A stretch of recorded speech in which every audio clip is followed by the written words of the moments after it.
अँकॅलोजिंग spondylitis ह्या वाताचे patients कसे मिसडायग्नोज होऊ शकतात?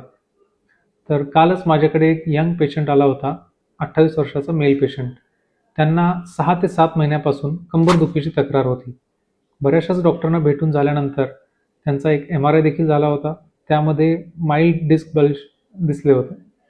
तर त्यासाठी पेशंटला उपचार मिळाले, पण पेशंटला काही रिलीफ मिळाला नाही.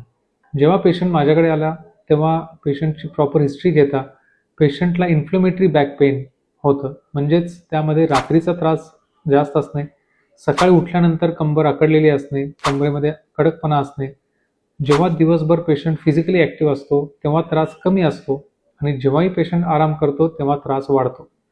तर या लक्षणांवरूनच पेशंटचं अँकॅलोजिंग स्पॉन्डिलायटिस याचं निदान झालं. त्याचवरून त्यांचे ब्लड टेस्ट जे आपण करून घेतले त्याच्यामध्ये इन्फ्लेमेटरी मार्कर्स देखील वाढलेले होते आणि त्या पेशंटला निदान झालं आणि त्याची आपण ट्रीटमेंट योग्य पद्धतीने सुरू केली. तर बरेचसेच यंग लोक अशा पद्धतीच्या तक्रारींना इग्नोर करू शकतात आणि त्या आपल्या डेली ॲक्टिव्हिटीजमुळे असतील असं त्याला एक गैरसमज त्यांना असतो. तर डेलीचा बाईक प्रवास असेल, डेली ऑफिसमध्ये बसणं उठणं असेल, यामुळं असेल अशा पद्धतीच्या गैरसमजामध्ये बरेचसेच लोक राहतात.